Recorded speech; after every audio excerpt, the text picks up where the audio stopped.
We literally just got back 2 days ago from our annual team trip to Mexico to show the appreciation we have for our amazing team, for the culture that we have, and honestly, for the family that we've built inside of our company. Great time to share with everyone the importance of team appreciation, the importance of building a positive culture, how you can have that community feeling. And honestly, we look at ourselves as family.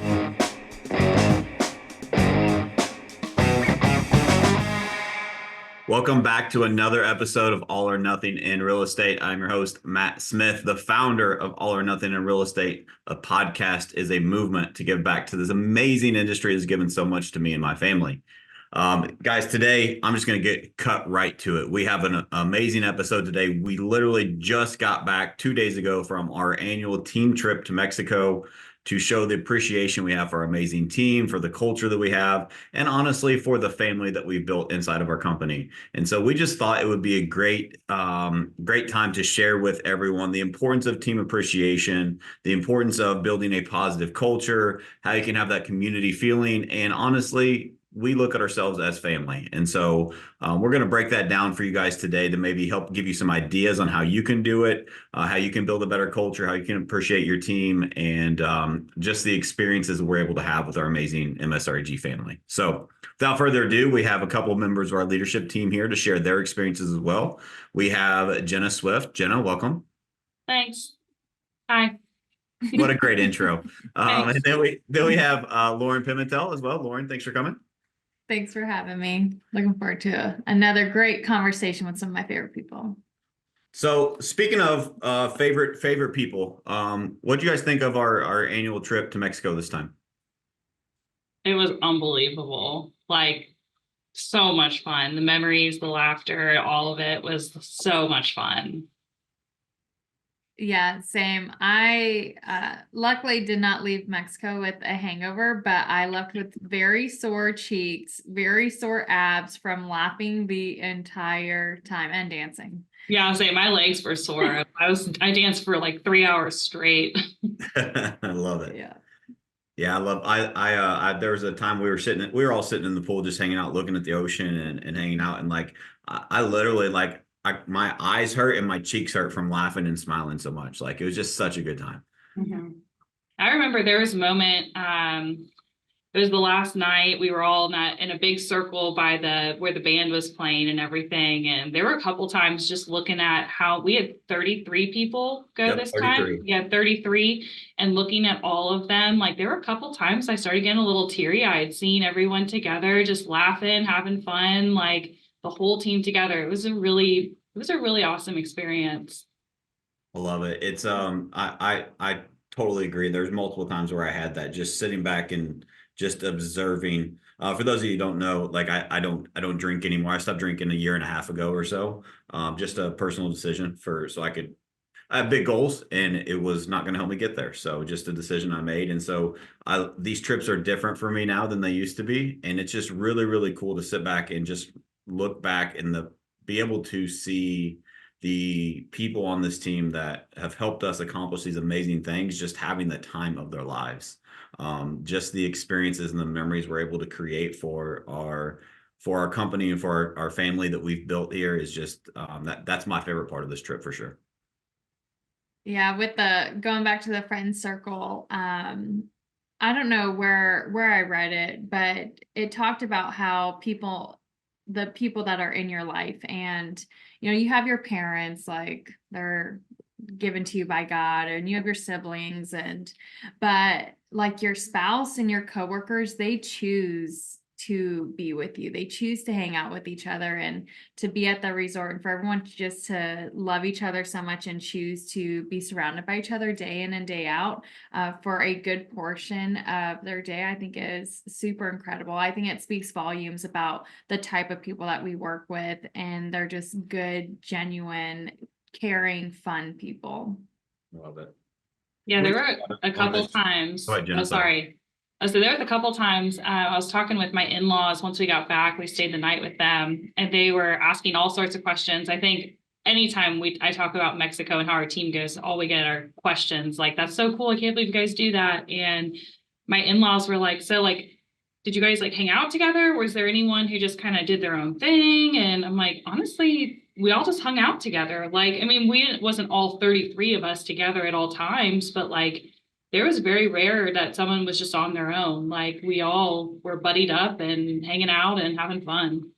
Yeah, I love it. And I think that it's just really cool to just see that like there's people that were able to go to this trip that it was the first time out of the country, first time at the beach, first time at an all-inclusive resort. And it's just really cool to be able to experience that with people on our team. And it just kind of takes me to one of the things I wanted to talk about today to give value to the listeners is the importance of team appreciation. And I think it's something that I know we say internally all the time is culture over sales. But I think that's easy to say and it's not easy to do. And so one of the things that I wanted to kind of give value to people today, whether, and I think this is valuable to anyone, is your environment, does your environment appreciate you? Do you feel appreciated or do you feel tolerated? Right? Like I love it when people are like, holy cow, I can't believe you guys do that for your employees. Like that's the kind of company I want to own. Right? One that is doing things like that are above and beyond that people are like, holy shit, I've never heard of that before. Cool. We're on the right path because we couldn't do what we do without the amazing people that we have. And so it's so important, like team appreciation is so important that it's literally a budget line item and a pretty significant one that our Mexico trip is our annual big trip, but we pay attention to this like daily. Like how can we appreciate our team? How can we started doing monthly family dinners. We do events together. We go to people's houses for barbecues and we just like culture isn't just like something that, oh, when you're at work, you're this person. Like what is cool about our team because of just to Jenna's point, we hired the people that we have are all in alignment with very similar things. That's because we hired to our core values, first and foremost. We have a lot of people that when they came to the team didn't have any real estate experience because that's not what's important to us. What's important to us is we're hiring the right people with the right values, with the right belief systems that want to be a part of what we are doing. And that just spreads and is contagious in such a positive way that it creates these bonds and these experiences that we're able to have, especially when we're in an environment where we have amazing people that are accomplishing amazing things, but we're also making it a priority to show them appreciation. Yeah, and something that we go over too, speaking of the interview, is culture's a living, breathing thing, and it's an action. If it's not something that you're intentionally acting on every single day and working on every single day, it's gonna die. It's gonna lack oxygen, and it's going to be a culture of toxicity versus a culture of productivity and love and energy. And so I think if I had to sum it down, it's that we have a whole team actively working on bettering the culture every single day. 100%. And it's something that we talk about all the time is it is a living, breathing thing. Like I remember whenever this whole business that we have was just an idea. And when it was in a, hey, I think we could do this type of conversations. And it was, how can we create this thing called culture, which is now a buzzword that is way overused. Most people don't even understand what it means. They just say it because it's a cool thing to say. But it was literally, how can we create an environment where people feel appreciated? People can trust us with the biggest purchase sale of their life. People can trust us to be the platform for them to build their career. People can trust us to come and invite their friends to come and work with us because we have such a positive workplace and we have a career path where you can build whatever you want to build. And like those were really at the forefront of how can we give the agent and client the best experience possible. It started there. But if we're going to do that, we have to have a foundation of something that we all believe in. Otherwise, we're just another company. And like, there's so many times that I can think back through our journey where we went back to our core values and we went back to, all right, is this within our values or is it not? And if it's not, then we just get rid of it. And that sometimes, unfortunately, that even means people, just because it's not about how many houses you sell. It's about the impact that you're having on our culture, the impact that you're having on our values. And so like, to say it's a living, breathing thing is easy to say. And I really think that's even overused now. People understand that. But are you really acting within that?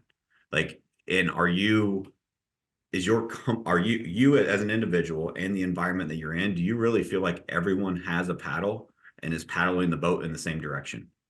Or are they just showing up and they're along for the ride? what we have really, really been focusing on for the last 3 to 6 months has been we're on this big cruise ship of MSREG, right? And everyone is on this ship and we're all going this direction. But if a couple people stop paddling, then we start going in circles. Right? You got to pick up your paddle and you got to row with us. Different people row in different speeds. Different people have different objectives and maybe want to stop along the way, but we're all rowing the same direction. And I think it's so important that we realize that if you want to talk about building a positive culture and be able to have these experiences like we're talking about today, you have to realize that it is a living, breathing thing. If you're neutral to your environment, you are negative. You cannot show up to your environment and say, well, I didn't take away anything today, and that's good enough. Now, there's days where we don't all bring positive and contribute to the culture. But if you have to think every single day, if you want to be a part of an environment and a community and a culture like we're describing, you have to be a contributor to that. And you can't show up and just take. You have to give and you have to contribute, and you have to realize that if you are just being neutral, you are actually being negative and taking away from the environment. Like I say this all the time, you ladies have heard this over and over and over again. This thing outgrew me a long time ago, right? Like this is our culture. This is our company, and it's what we believe in. And it's so cool to see so many people that fight for it and protect it and to make it so much better than I could have made it without these amazing people, because we all believe in the same things. And I think that's why it's so easy for me to look at the P&L and write a big fat check to take everyone to Mexico, because I just appreciate everyone so much for contributing to this amazing community and family that we've created. Yeah, I think, in addition to that, one, it takes a leader who is selfless and is in this position doing it for the right reasons. Whenever we talk about building culture and building relationships within the company, it's not a known behavior that everyone knows how to do. So I think that whenever you're coming from it with, what am I trying to say? With good intentions and being authentic as a leader and doing it for the right reasons, like our core focus of changing lives. You're not doing that just to show off to the world. Oh, look, I take my team to Mexico. There's so much more to it that the team sees, that the team appreciates. That we know that you truly show up every single day to do this for not only the agents, but the buyers and sellers and vendors that we work with. It's coming from such a good, authentic place. And as you're building culture and as you're building relationships, what action are you doing every single day? And are your actions lining up with the words that you're saying about the people that you're surrounded with? So good. Yeah. That's there's a lot there. Jenna, go ahead. And one of the things I was going to say is we were talking before this started about, we have been to Mexico. For me, it's my third time with the team. I know you guys went before me too. You're so fancy. What?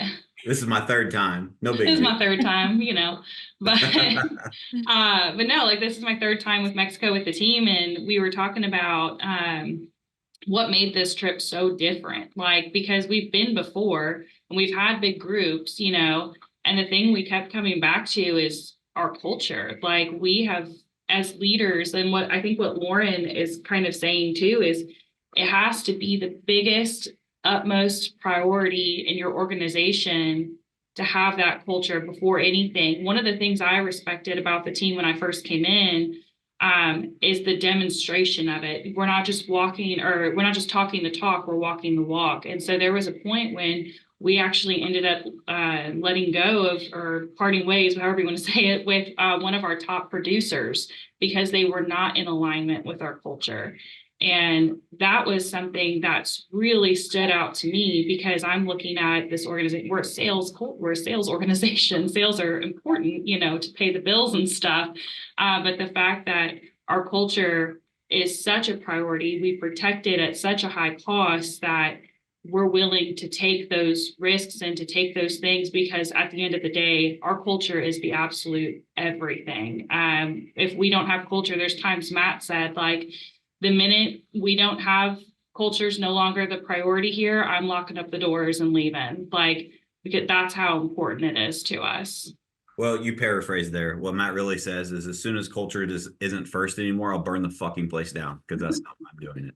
Oh. So that's really how strongly I feel about it, because it's not.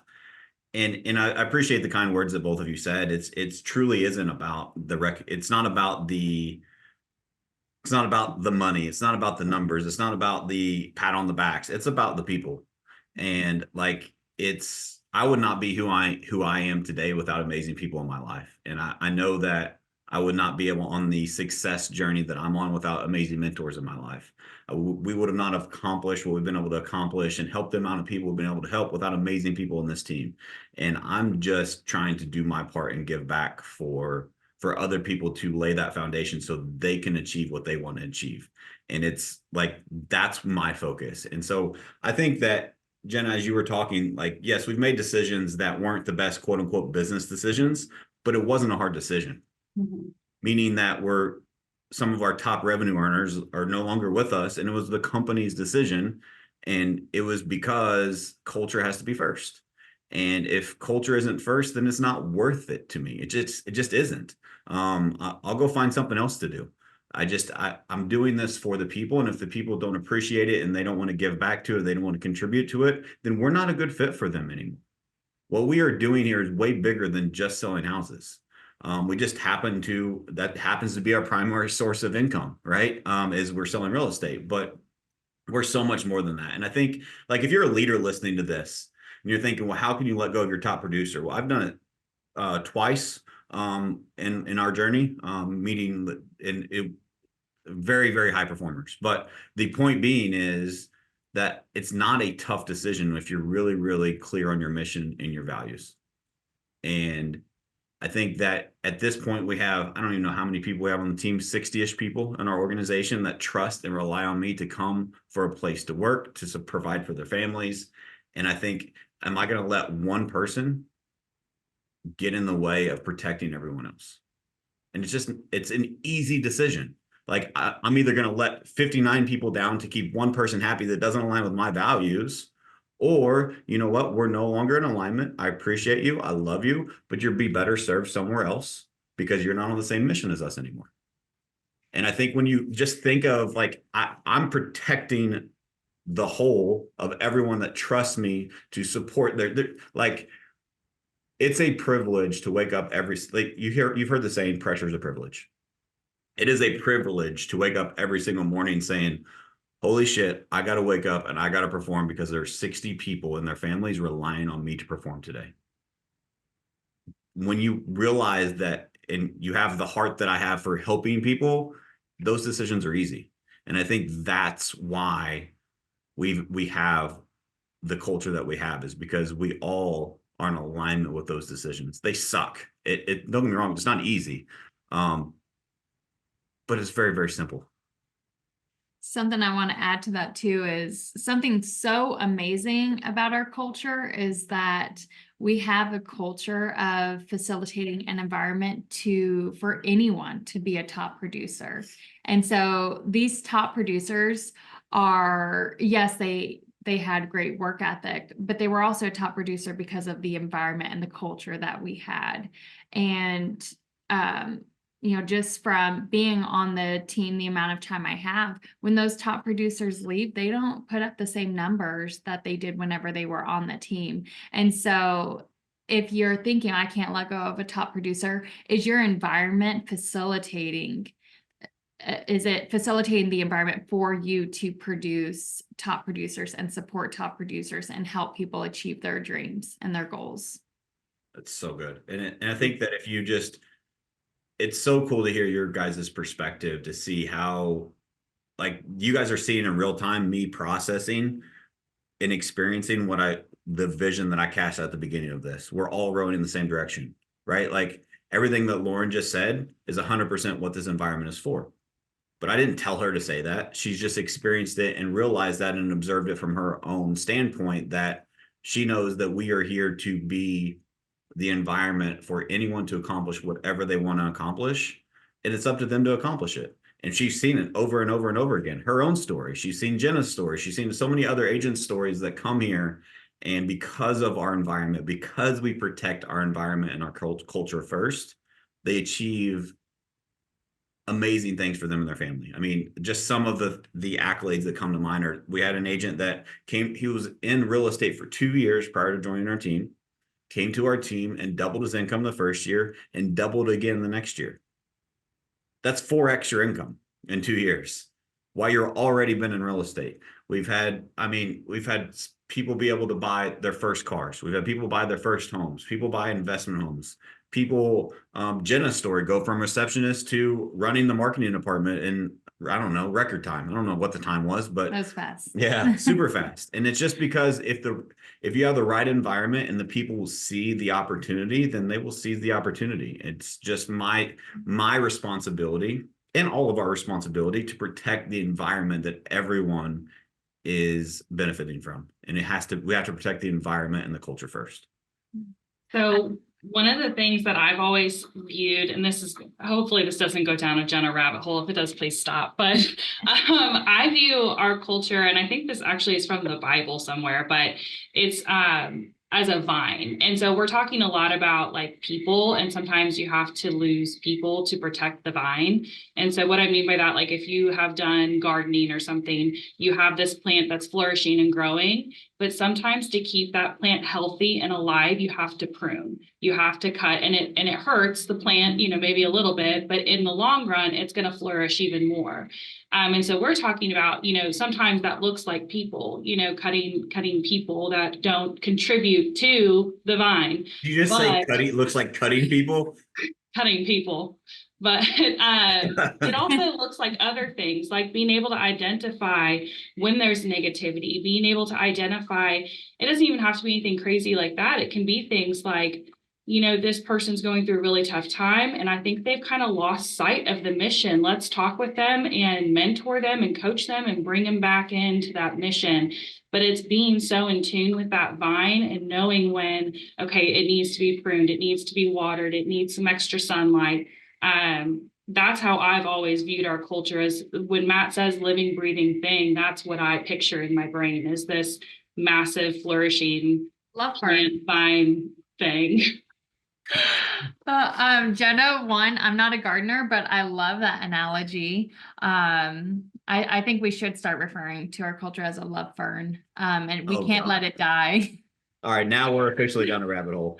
No, but in addition to that, there was something else that you said that I was like, oh my gosh, that's such a good point, is you're talking about like being aware of what's going on in people's personal life and are they on track or off track? And it just made it spark that, do you have the safety with your team for them to be open and honest? Do you have the trust with your team to be open and honest and to come to you to seek help? Yes, we should be extremely proactive. I was actually talking with Tina last week about an agent that we had observed, and just said, I know that this is what we're seeing on the surface level, but Tina, if we take a step or two back, there's things that we're not seeing. And do we have that relationship to figure out what's going on? And boom, sure enough, we did. I love it. And it's just, having those depth of relationships with everyone in your organization. I love it. And I think that's a really good analogy, minus the love fern part. But like you have to, is it number one is, so let's put it like, I'm processing your analogy. Just first time I've heard you say that, Jen, and I love it. So call it a vine, a plant, whatever you want to call it. But number one is that seed of that plant, whatever it is it in the right environment? Meaning if it's only in a little itty bitty pot, it's only going to grow so big. There's nothing wrong with the seed. You can only grow as big as your environment.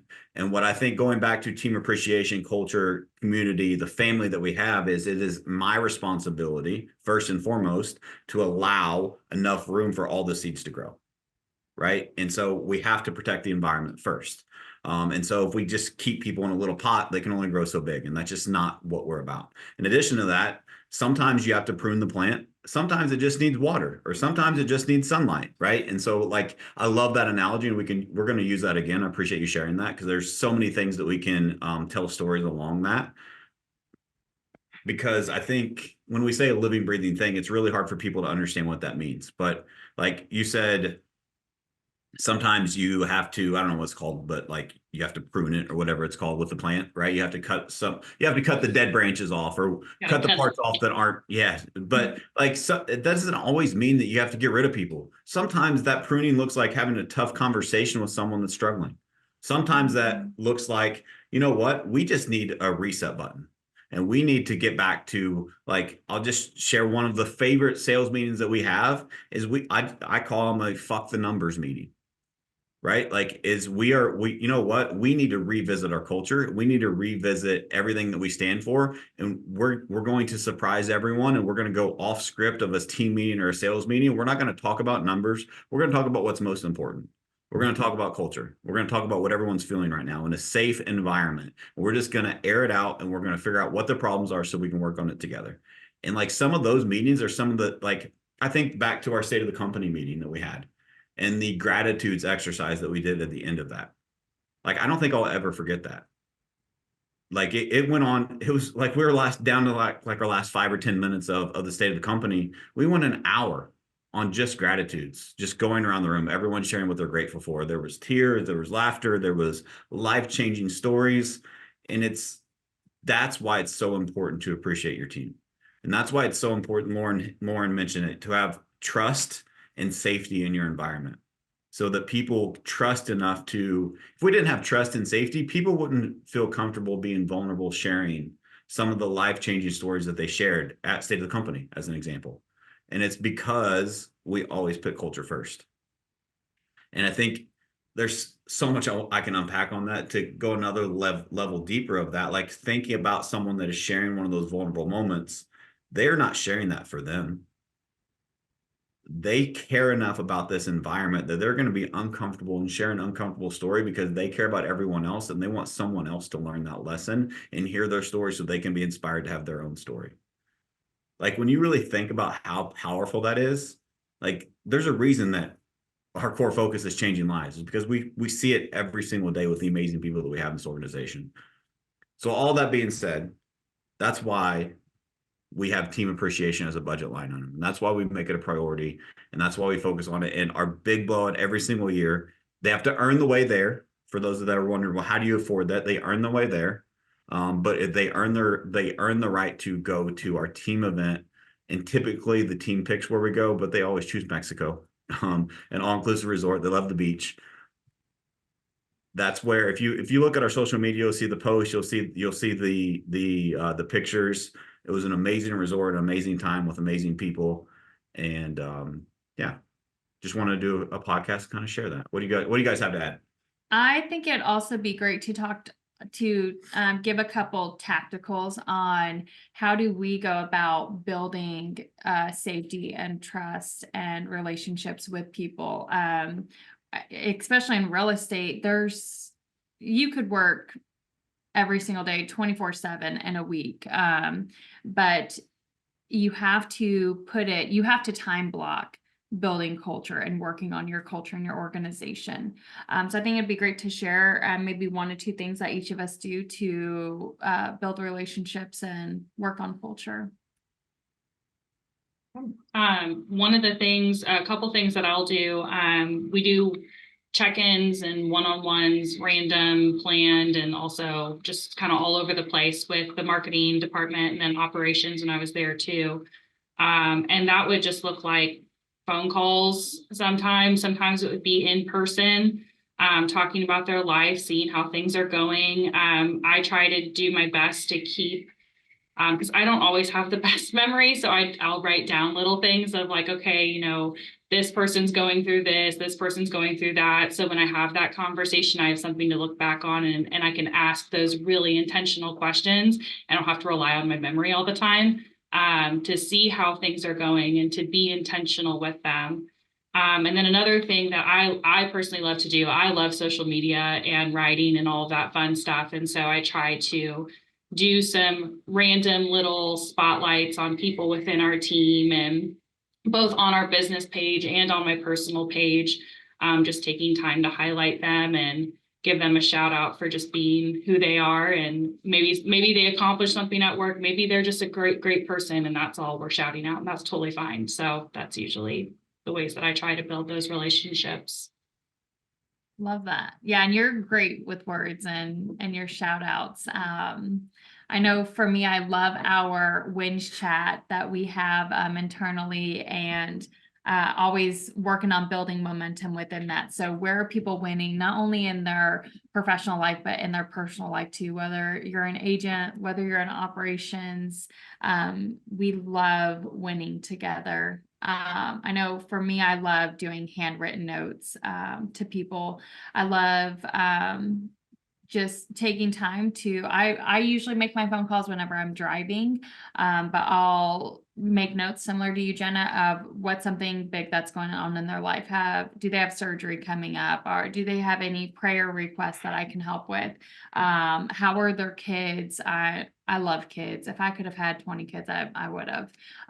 Love checking in on kids and any chance that we can get together, and just one-on-one have a conversation, personal life, professional, just those random check-ins, and also being really observant of if they're not acting like they normally are, reaching out and exploring what it is in their personal life. And I'll just be straight up like, hey, this isn't normal behavior. Like, I know something is going on. You don't have to tell me anything if you don't want to, but I'm here to listen. I'm here to help and support in any way I can. Is there anything that you want to share with me? 100% of the time, if something's going on in their professional or in their personal life, it's showing up in their professional life. I love it. Really good stuff. I'm going to give a different perspective to this. So I have to do this twofold. I have to do this in front of the group, and I have to do it individual, and learn from my mistakes. You can't just do one. You have to do both if you're the leader.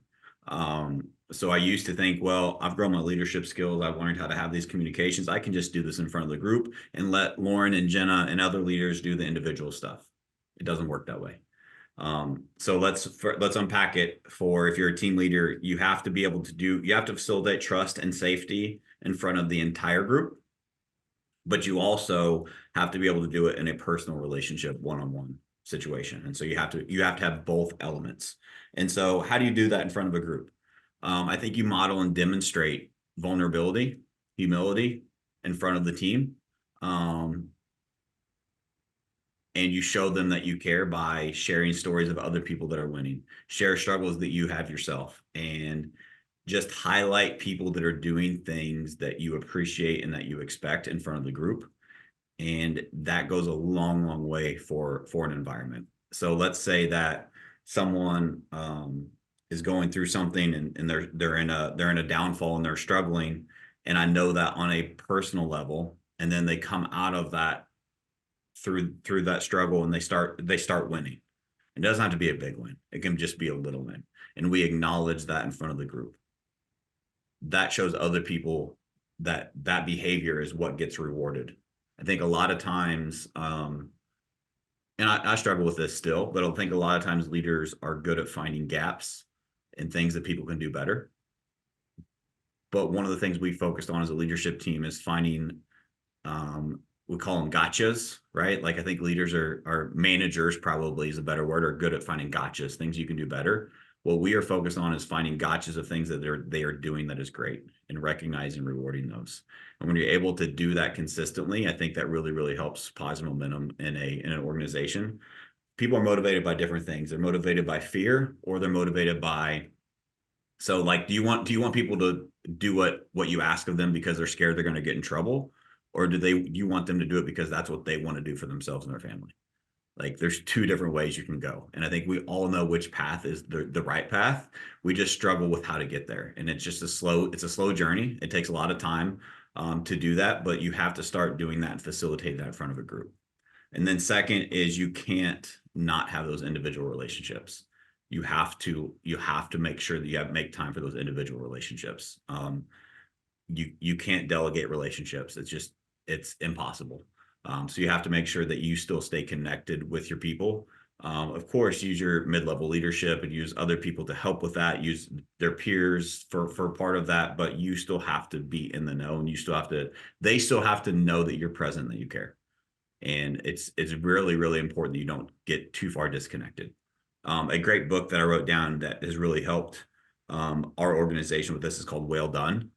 I highly recommend it. If you're a leader, read that. It'll help you identify and call out the things that people are doing well that you want to recognize, because I think a lot of people struggle with that, myself included, partially because I don't like the participation trophy environment and society that we have in today's world. And so I like, you did your job, great work, but there's more than that, right? There's ways that you can identify someone is struggling personally in their own journey. And sometimes people just showing up to work on time was a win for them, right? We don't know what's going on in their life. Lauren hit on this, but anytime that anybody is struggling in their professional life, they're in a rut, they're struggling, they're not winning at a high level in their professional life, it is always a result of something going on in their personal life, every single time. And so if we can realize that as leaders, that we are there to help people through life, not just through work.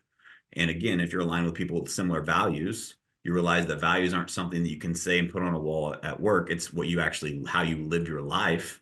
Then you can help them through life, not just through work. And you combine all that, I think that really helps build that environment of positivity, that environment of support, and everybody rowing in the same direction. Yeah, two things I want to add to that.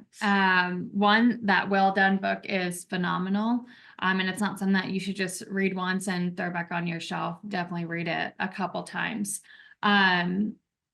One of the key things that I learned from that book was trust is earned. It's not just automatically given. Mm-hmm. And so when someone joins your organization, even though you're in a leadership position, you don't have that automatic right to where they just trust and have this safety with you. You still have to build and earn it with that person. I want to unpack that just a little bit. That's so good. How many business owners, how many leaders, how many entrepreneurs, how many people just expect, they have that entitlement mentality of, I'm entitled, I'm your boss, you need to respect me, you need to trust me. And we have to be the opposite. We have to realize that as a leader, they don't work for us, we work for them. And if you really have the servant's heart as a leader, then, and you know that it's your responsibility to earn that trust, to earn that respect, and flip the script of what most people think, it will really impact your environment in such a positive way. And speaking of that, so I know we're talking about culture, but same thing goes with every relationship in your life, so that you have to earn and build it. Yep. The second thing I wanted to hit on, which I know you and I have had a lot of conversations about over the years, but if you expect someone to be vulnerable with you and have humility, it starts with you. Yep. And with the I'll share a vulnerable story to go in conjunction with that, but with the book Well Done, where they talk about earning trust. There was an agent who was struggling. I called and reached out to them, and I was like, hey, I feel like something is going on. Like, I want to make sure to do my part. I want you to know I'm here for you. Is there anything that you would like to tell me? And their response was, why would I tell you anything? I hardly even know you. And I was like, I'm a very sensitive person, or I can be at times. And it was like a kick in the gut for me. I feel like I'm someone who's very approachable and someone who authentically wants to help anyone and everyone. I have one of the biggest servant hearts. And I was like, oh my gosh, they're right. I have done nothing to really earn them to trust me to be a confidant in them. And so it starts with us. And whether it's company wide, whether it's one-on-one, you have to have that vulnerability aspect in it. I love it. Jenna, what are your thoughts? Yeah, I mean, I'm on the same page with all of it. I feel like there's been many times, I think as we're talking about this, I'm like, man, I need to follow up with this person and talk with this person and all this stuff. Like, there's so much room for improvement in these things all the time. So I'm excited to walk away from this and kind of I'm going to do a quick note session and write down all the things that I want to improve on to continue to build the culture within the departments and everything. But no, I mean, you're spot on. I think one thing I've learned throughout, it's really hard to be vulnerable, and it is really, really hard to share stories that are truly emotional for you. And I was very afraid to do that for a very long time because you never want to bring people down, right? You don't want to be like the Eeyore of the room, or the Debbie Downer, but I've learned so much throughout doing that. One, there are other people with similar stories to you, and you create a safe space where they know that they can go to you for things. They see you acting in vulnerability, like Lauren's saying, therefore they feel safe to reciprocate vulnerability, even if it's not the same thing. But more than that, it just shows people like I would support you. Like I've been through it. I know like you can talk with me about it. And I think that it really builds such strong relationships within a culture when you're able to take off your armor just a little bit and get a little mushy gushy with your people every now and then. Yeah, I'm not sure if I would use the words mushy gushy, but Yes, you would. I understand what you're saying. So I think that it reminds me of a saying that Ed Milet says. And Ed Milet is a mentor in my life. I've been fortunate to be in the same rooms with him multiple times. I'm part of a private entrepreneurship group with him. I wish I knew him on a personal level, but I don't, not yet. But anyway, I really, really believe that he is spreading a lot of great content and great advice. And one of the things that really sticks with me that he said over and over and over again is, you are the most qualified to help the person you used to be. You are the most qualified to help the person you used to be, because you were there and you went through it. And so you know exactly what they're going through, and you came out the other side so you can help them. And once I realized that, and I kind of did some reflection with myself, like it's not hard for me to be vulnerable and share those stories anymore, because I see the impact that it has on people's lives. Um, I'm not the most emotional person in the world, but I have no problem sharing the emotional moments that I've had in my life, because I know that even just one person listens, it can make a big impact on their life. Um, and I think that so many times we try to act tough, or like I think Jenna said, we have our armor on, right? And as a leader, you have to remove that armor. And I learned this from John Cheplack. John Cheplack, for those of you who don't know, is very intimidating looking figure, but like he says this, and he demonstrates this in front of a bunch of his crowds. He said, guys, you want to be a good leader? Step one, take out your wallet, grab your man card, and throw it in the fucking trash. You can't be the egotistical, I know everything type of leader and actually lead people the right way. You have to be willing to Mm-hmm. remove your ego, be vulnerable, share those stories, those struggles that you've had, so that other people can learn from them. And I've experienced that multiple times. I'm actually going to be speaking and sharing a part of my journey that people asked me to share next week in Cabo, that I'm going to be sharing in a room full of thousands of people. And it's an honor and a privilege to be able to do that, because if it just helps one person, it's worth me getting uncomfortable and sharing a part of my life that was a struggle, because I know that I can help someone else that's probably struggling too. And I think if we just realize that as leaders, that is part of our responsibility for our environment and our culture, because life's hard. Real estate is really hard. And if we just act like we're perfect, I'll just be honest, like everybody thinks that if you're the team leader or you're a top agent or whatever, that you're a superhero and you have it all figured out. And once you just realize and you can meet them where they are, that you didn't always have it all figured out and you still don't. You still don't. Then the trust will go through the roof. So quit trying to act like you already have it all figured out. They already think you do. And when you show them honestly that you don't, but you're willing to help them through the same struggles that you've had, the game will change. I want to go back to team appreciation. It's kind of where we started. So our Mexico trip. Do you guys feel like our team feels appreciated while they're in Mexico and when they're on their way back? Oh, absolutely. Yeah.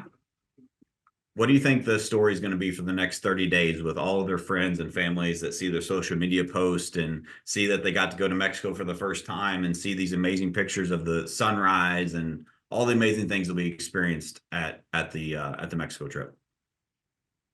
You're so lucky. I wish my boss would do that for me. Yeah, I hear it. I mean, I'm already hearing it. Like, I can't believe your team does that. That's so cool. Like, I mean, I bet you just had the time of your life. Your pictures looked amazing. Mexico's beautiful. Like, just, yeah. And how do you think that, how does that make you feel, Jenna, when people say that to you? Does it make you Oh appreciate gosh, I that love place? it. Does it Well, make you love first your of all, job? yeah, first of all, any opportunity I get to brag on the team, I am happy to do. So I'm like, well, let me tell you about it. But no, I love sharing it. And I also love setting a standard, I think, for others too. Not necessarily that every company should take their team to Mexico, but I love talking with my friends about it and showing them like, no, this is how a company should treat you. Like, not, like I said, not necessarily fly out to Mexico all the time, but like, you should feel appreciated. You should feel valued. You should feel like a priority. Like, culture should be a priority within your organization. And so that's a really cool trickle effect, honestly, that I hadn't even thought about till right now, that setting that standard within our organization. It's not just me telling my friends about it. We have 33 people. Like, 33 people are going to be telling their friends and family about it, who will tell their friends and family about it. And that's a new standard that we're kind of setting throughout our whole community, which is really awesome. Love it. So that's all really cool, and like, it's awesome that we get that feeling. But let's say that someone's listening, like, I want to show my team that I appreciate them. We don't have the capability to do a Mexico trip, or we don't have the capability to make it a budget line item yet.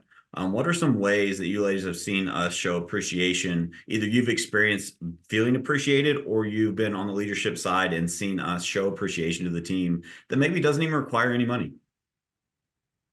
I'd say the handwritten notes, or the acknowledgement, for certain individuals, whether it's on social media, whether it's in a meeting, and even if it's just as simple as, a couple weeks ago at one of our offices, an agent was going through a hard time, and no money. We just sat there for 3 or 4 hours just talking about life, talking about what he was going through. And it's just taking the time to build that relationship and acknowledging people. It takes no money. All it does is take a little bit of time and authentic effort. Yeah, that's honestly exactly where I was going to go with it too, is I'm a quality time gal. And so when there's been multiple times that just getting time with people and giving time with people, that has been, it goes a really long way, because I think sometimes if you don't get time too frequently, and you don't give time too frequently, people start to feel a little invisible, and they start to feel like they're kind of camouflaged within your organization. Pulling them out and taking that time to just chat with them and talk and spend that quality time with them. One thing Matt will do is he'll call and say, hey, how's Lauren doing? And usually the person will go, oh, I'm doing really good. I've made my calls. I've done I don't know why I got really country there. I made my calls, but they're usually go into everything they're doing to be productive. And Matt will say, well, no. I just want to know how you're doing. Like, how's life? How's your husband? How's your kids? Like, stopping them and just spending that quality time with them. Yeah, I love it. And I think that, so if you're listening to this and you either, number one, I think that if you're listening to this, you deserve to be, your environment dictates your success, right? And so make sure that you're not in you're not a very capable seed that's in too small of a pot. Make sure that there's plenty of opportunity from people around you. And so I think that's very, very important, because your environment dictates a lot about your life. But also, do you feel appreciated, or do you feel tolerated?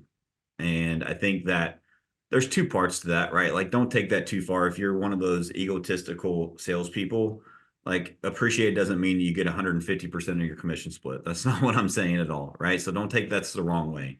And but do people actually care about you? They care about your well-being. Do they care about your growth as a person? Do they care about providing the opportunities for you to take advantage of, for you and your family? And like, I think it's very, very important that you have that in an environment, and that you protect that. If you have that in an environment, it is your responsibility to protect that as well. Protect that and grow it. And so how can you grow and contribute to that environment on a daily basis? And I promise you, if you're in an environment that you feel that way, if you can contribute, the more you contribute to that environment, the more it will reciprocate to you and have positive effects in every aspect of your life. It may not happen tomorrow, it may not happen next week, but eventually you will be able to withdraw 10 times the amount of contributions that you deposited into that culture, because we'll all need it at some point, whether it's financial, whether it's a relationship, whether it's an opportunity. Who knows what we will need in the future. But when you have an environment, you have a team environment like what we have created. Like, how many times have you heard these ladies talk about having a conversation with someone that had nothing to do with work? The relationships that we've built, the family that we've created because we make it a priority. Like, we are helping people live better lives. We just happen to sell real estate. And whenever you really create an environment like that, it's really, really hard to keep it. Number one, it's really hard to improve it, but it's also important and crucial that you make sure that remains number one. Yeah. Good stuff.